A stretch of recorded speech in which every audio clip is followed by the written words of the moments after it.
apa namanya dan lain sebagainya, itu hanya sekian dari level dunia.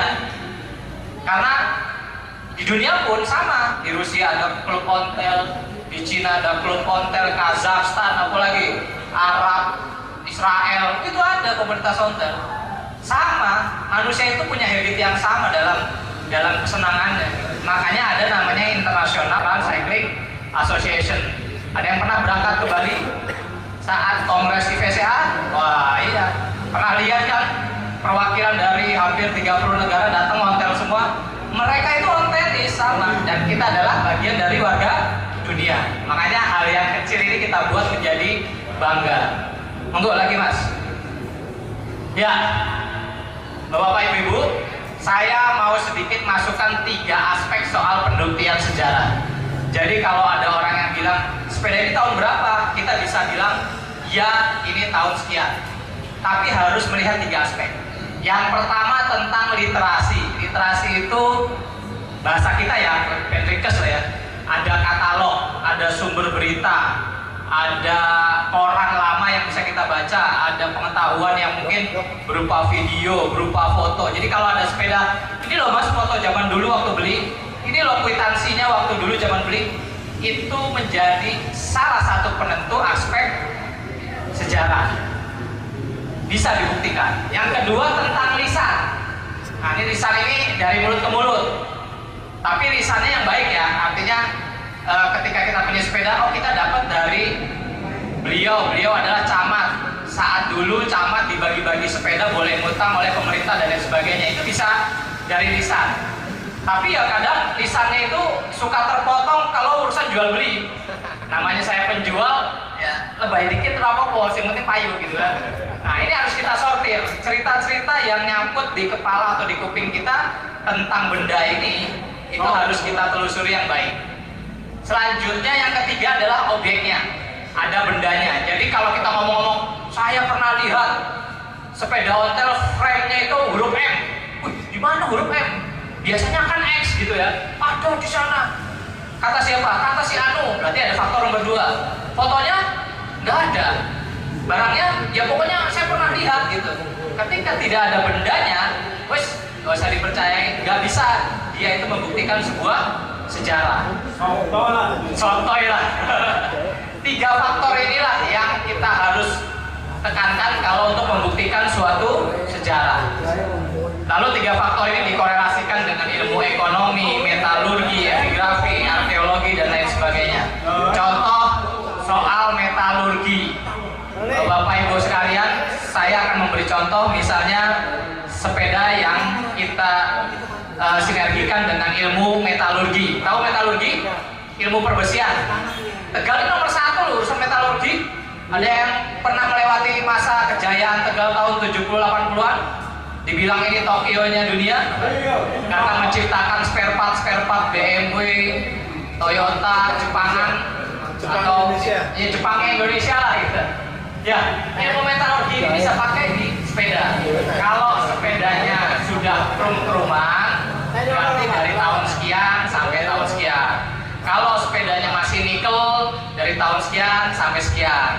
Lalu apa perbedaan besinya? Ada yang besi, ada high ten, ada yang tensile, ada yang apa namanya? Ya besi buat senjata, macam-macam.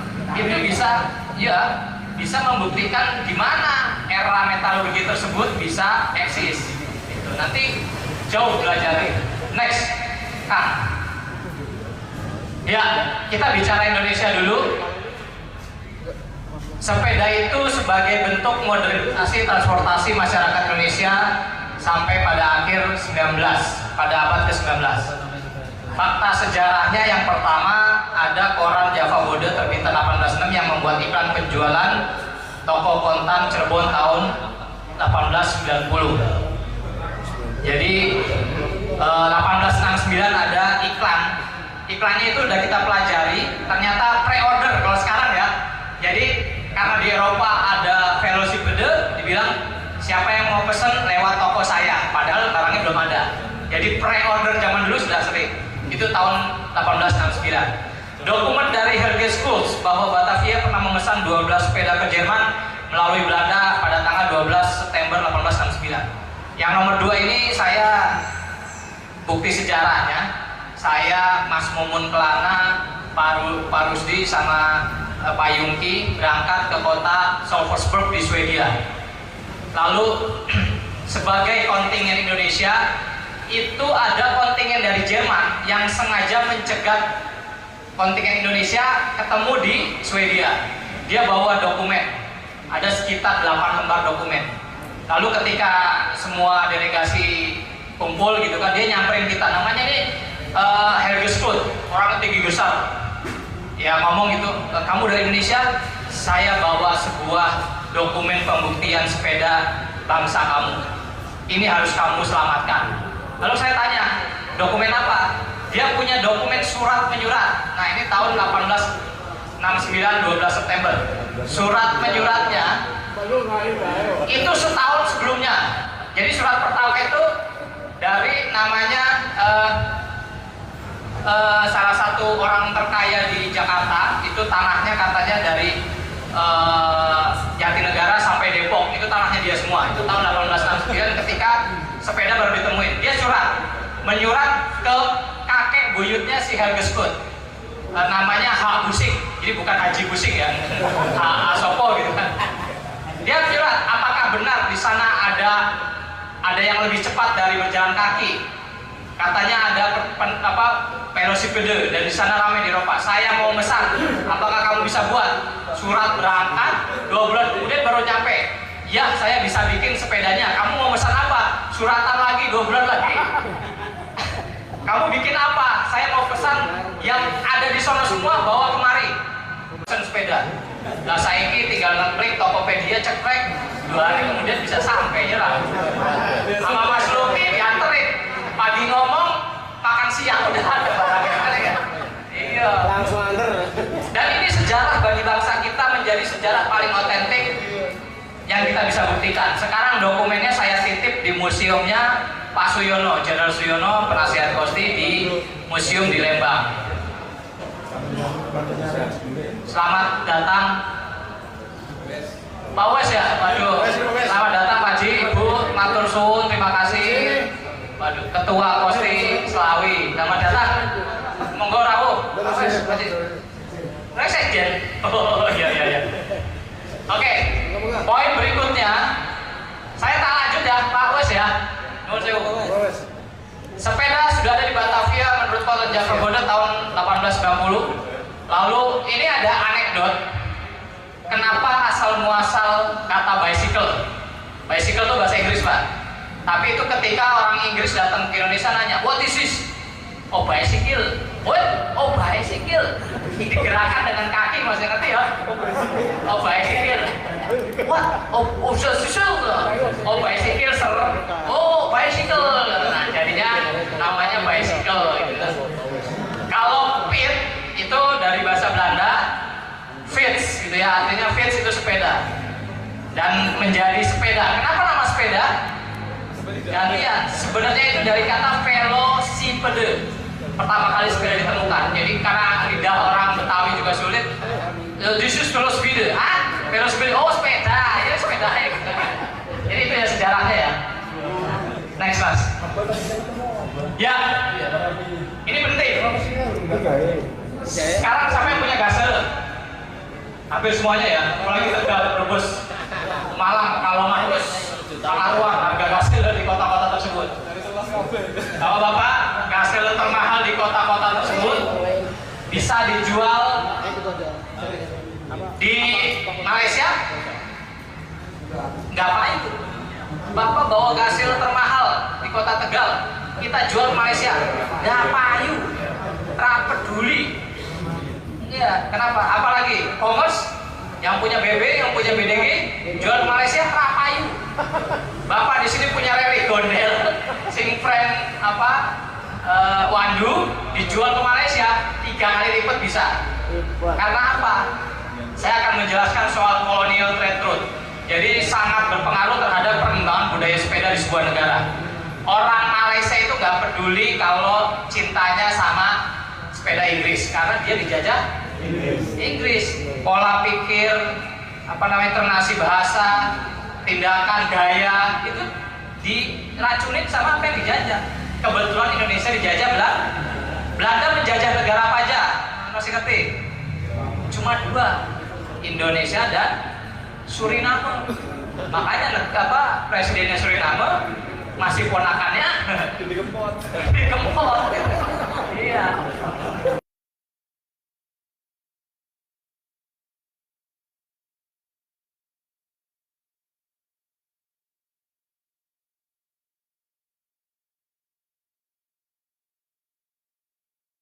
Masuk gedung ikut jati semua Pak, lemari jati semua itu dari mana? Dari Purbalingga. Padahal Belanda nggak punya aset alam minyak, nggak punya nggak punya. Punyanya Indonesia, makanya luar biasa. Lalu kalau sepeda Gazelle kita jual ke Filipina, apa enggak? Enggak. Karena Filipina dijajah Amerika. Di sana Squid, apalagi kondor, apa mana masuki? Daun baru paling sore daun. Ini ada pesan sponsor nih kayaknya. Orang Filipina itu royal terhadap produk-produk Amerika. Gazelle kita jual ke Thailand, Payora. Enggak, karena Thailand tidak pernah dijajah siapapun. Thailand itu negara terbuka, rajanya welcome, ayo Inggris melebu mau apa, ayo trade tukar barang segala macam asal jangan disiksa. Makanya Thailand itu nggak pernah bukan bangsa yang dijajah. Jadi yang ada tuh kolonialisasi tingkat hubungan bilateral dari zaman dulunya. Kalau kita jual ke Filipina udah, Vietnam laku? Enggak, karena Vietnam dijajah perang. Nah ini penting di Vietnam itu sepeda-sepeda Prancis luar biasa di sana banyak. Ya, jadi kolonial trade route. Oke, Inggris yang merah ini penjajahan Inggris. Dia ke India, ke India, ke Afrika Selatan dan lain sebagainya. Inggris salah satu negara yang menjajah lebih dari 97 negara di seluruh dunia dan itu semua berhasil.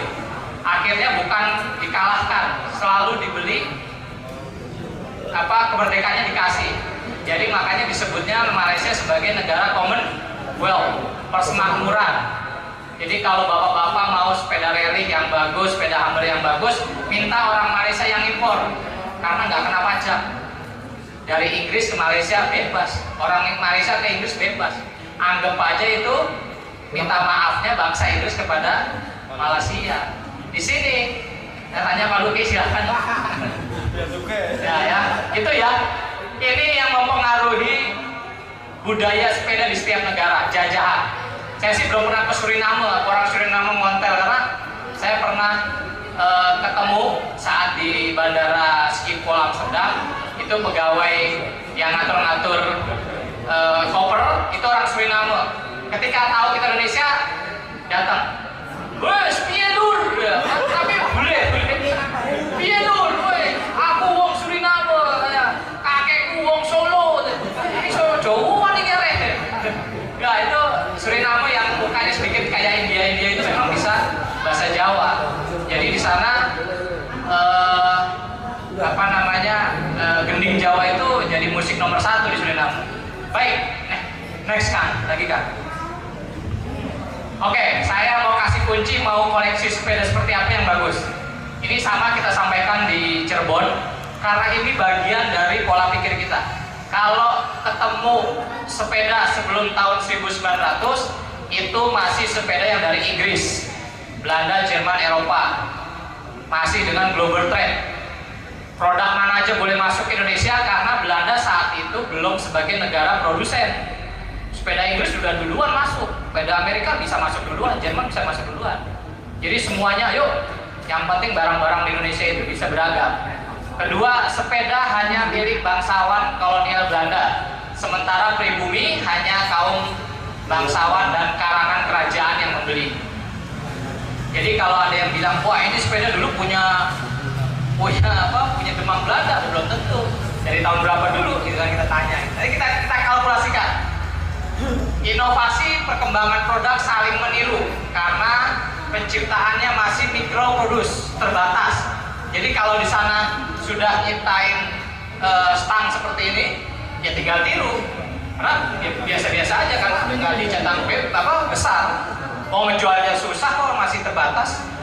Itu gardan sudah ditemukan, lalu pedalnya sudah macem-macem gitu kan. Next.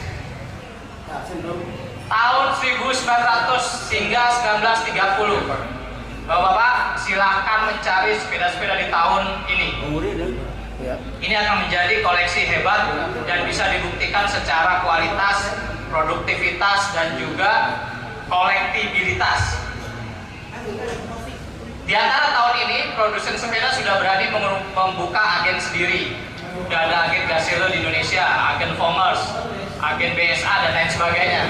Sepeda Inggris bersaing ketat dengan sepeda Belanda dalam hal inovasi. Konsumennya sudah merambah ke kalangan elit, bangsawan, dan pegawai kantor bagi pribumi. Jadi buruh, petani, buruh belum punya. Di tahun ini susah, masih sepeda itu masih ya kalangan terbatas. Jadi dibilang sepeda mahal boleh di tahun ini. Jenis didomasi masih cewek, perempuan, atau dames, ladies, atau Helen Gates. Inovasi sudah mulai dipatenkan, sehingga kalau meniru bisa dituntut di pengadilan. Makanya ini produk-produknya sangat inovatif. Sepeda-sepeda terbaik muncul di periode ini. Ada BB, ada BDG, ada Gazelle seri 1, seri 2, seri 3, dan lain sebagainya. Ini contoh saya ambil dari katalognya BSA, produk Inggris. Lihat, dia sudah punya oil bed gear case. Karton kasnya sudah punya, bisa ngisi oli sendiri. Jadi si rantai ini tuh selalu basah karena dia ada tatakan buat oli di dalamnya. Lalu sudah dashboard attachment, sudah apa nyebutnya? Fitting ya. Mudguard attachment, ditambahkan dudukan untuk slideboard. Lalu BSA quick release, bisa langsung dibuka cepat ketika kalau bannya sudah pecah atau gimana. Terus forknya juga dibuat lebih kuat. Nah, teknologi-teknologi di katalog ini adalah bukti kalau di tahun-tahun tersebut perang inovasi. Next mas. Tahun 30 sampai 50 dominasi sudah Belanda. Karena apa? Belanda sudah menutup trade kolonial. Pokoknya monopoli semua produk Belanda yang dijual. Rugi dong. Negara Belanda sudah menjadi produsen. Gazelle sudah besar. Fomers, Batavus, Burgers, apalagi Bruno itu sudah pada besar. Sehingga mereka mencetak sepeda, pangsa pasar terbesar adalah Indonesia. Karena jajahannya cuma Indonesia sama Suriname. Dia nggak bisa tuh jual ke Malaysia. Ditutup juga sama Inggris. Nggak boleh lu barang lu masuk ke sini. Ini jajahan gua. Nah, disinilah perang-perang di mana sepeda Belanda sangat mendominasi pasar. Namun sayang, tahun 43 Belanda kalah perang dengan Jepang. 43 ya, 2 tahun sebelum merdeka Belanda diusir sama Jepang. Aset-asetnya disita, lalu diberikan opini publik anti kolonialisme. Ini didukung sama Pak Karno, sehingga barang-barang yang dari Belanda dibilang, oh lu antek-antek Belanda, karena barang-barangnya Belanda. Jadi orang-orang merasa, gimana ya? Hal-hal yang berbau Belanda dibenci. Nah, kita harus bicara fakta sejarah. Itulah makanya tram hilang dari Indonesia.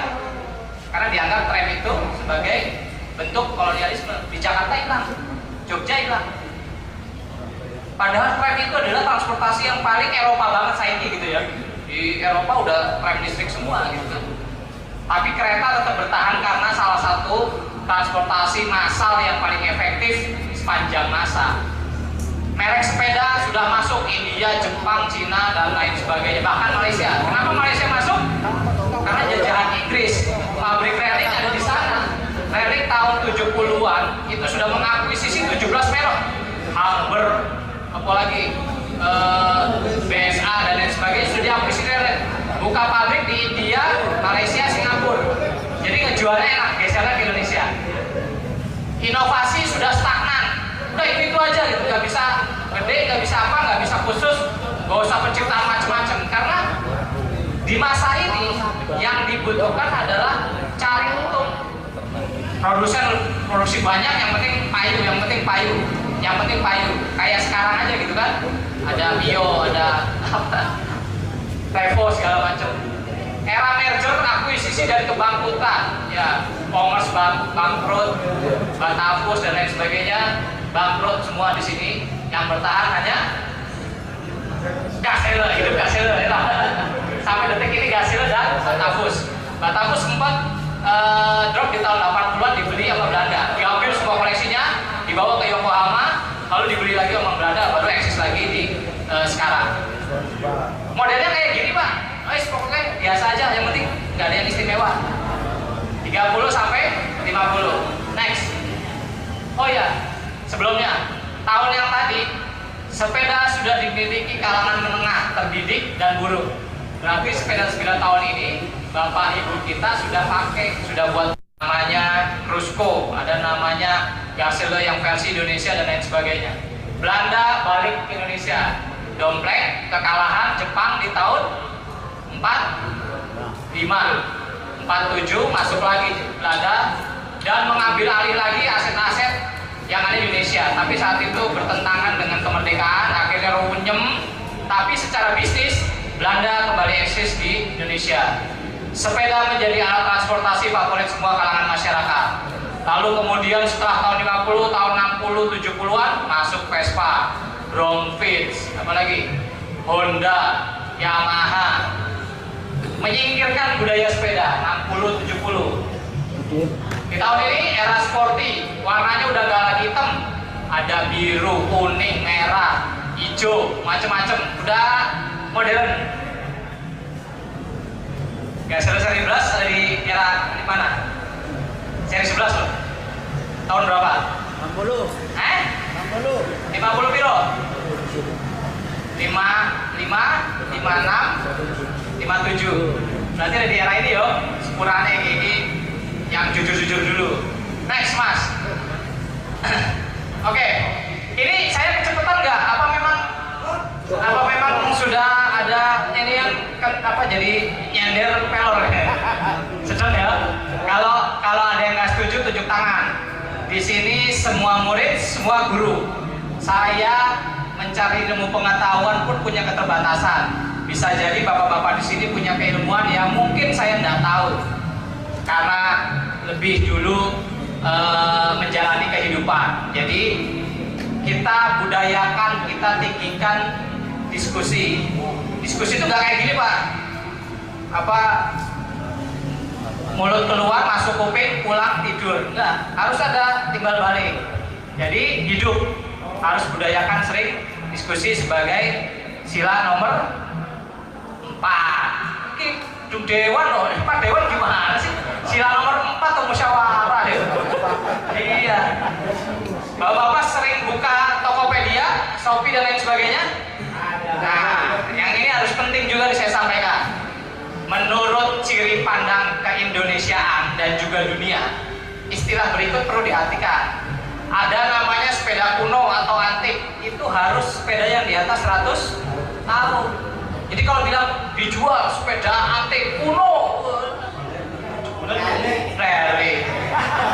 harus kurang dari tahun 1921 baru percaya disebut antik.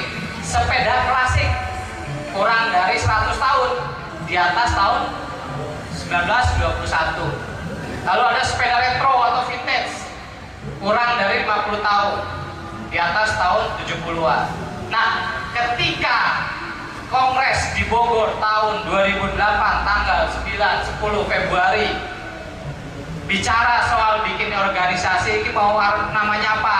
Orang Padang bikin komunitas sepeda untu, kata orang Padang ya, kata orang Medan. Di Medan itu nggak ada itu sepeda untu, namanya ada yang tahu?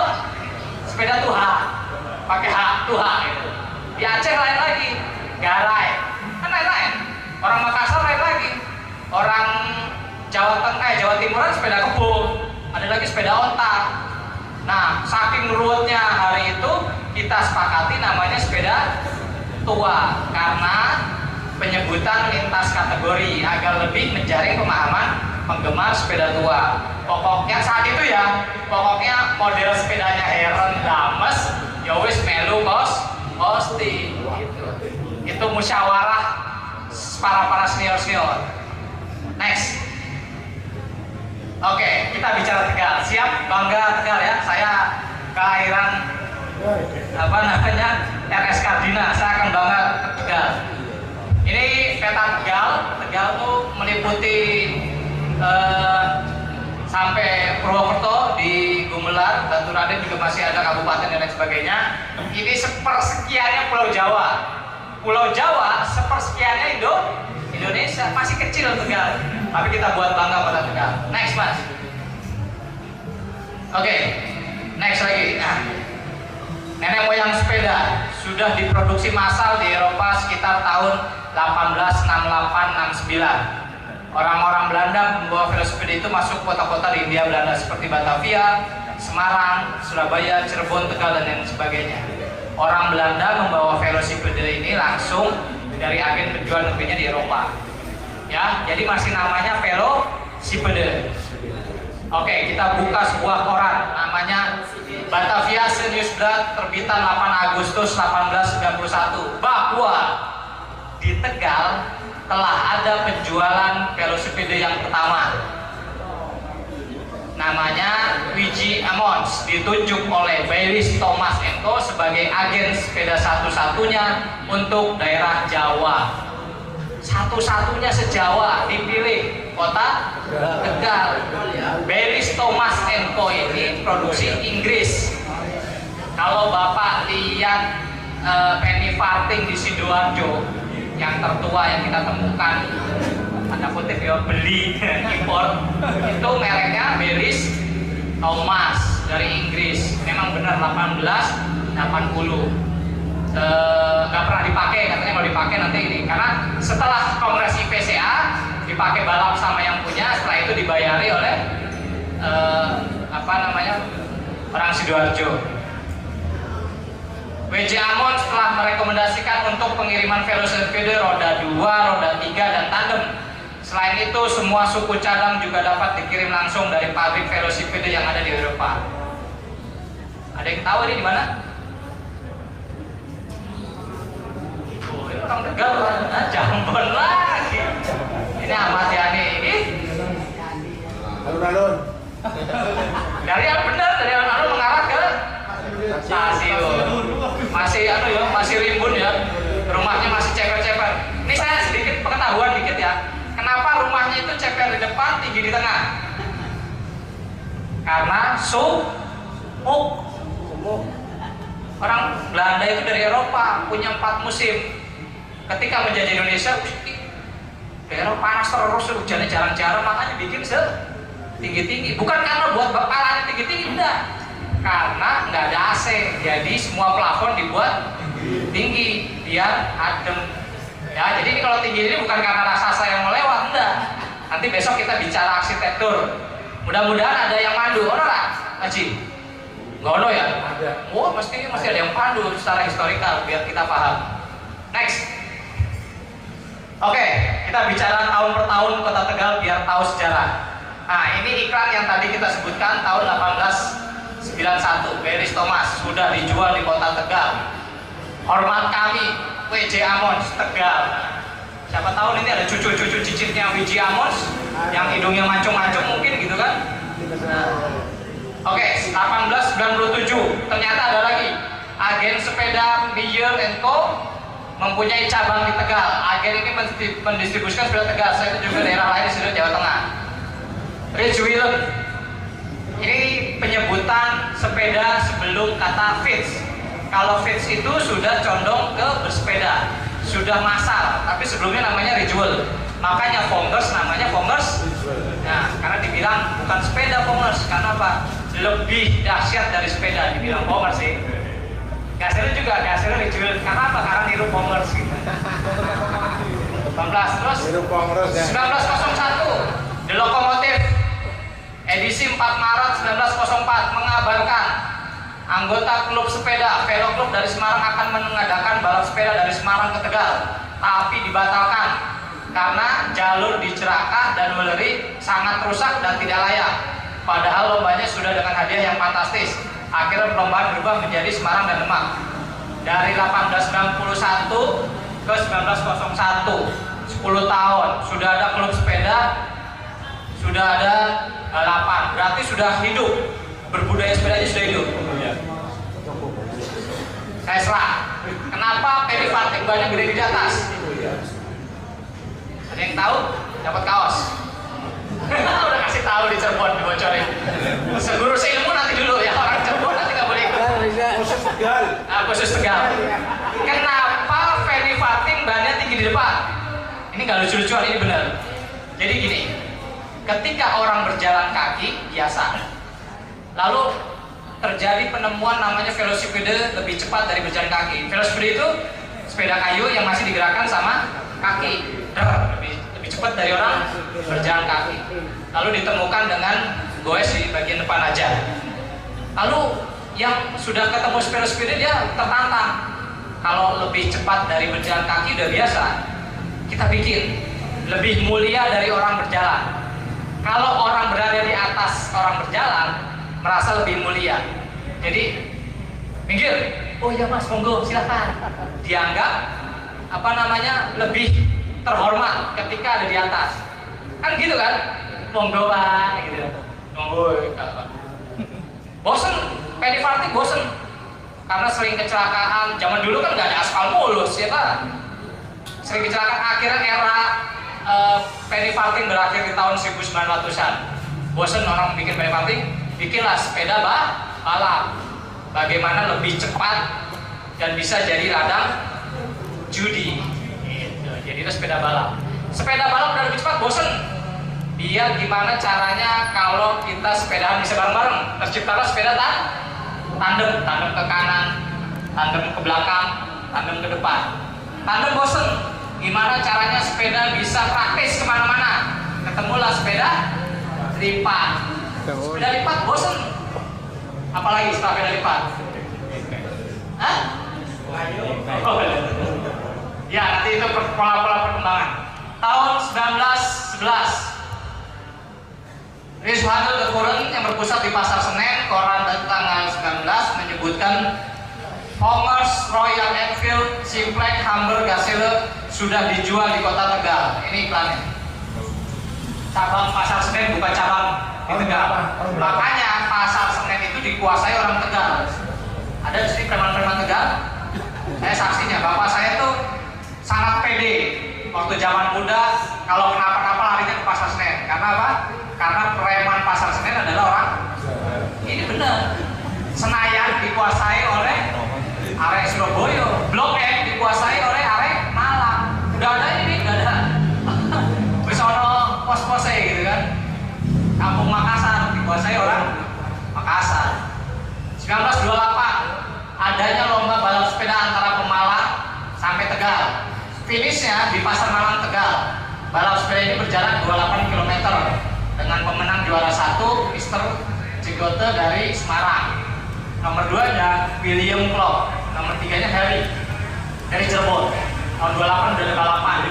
Bangsa Indonesia baru bikin Sumpah Pemuda. Orang Belanda masih asik balapan sepeda. Sumpah Pemuda, pokoknya balapan. 10 Oktober 28, wah ini sebelum Sumpah Pemuda balapan. Mengabarkan tentang adanya balap sepeda di Tegal, finish di Cirebon, namanya Tropical Race dengan 21 peserta.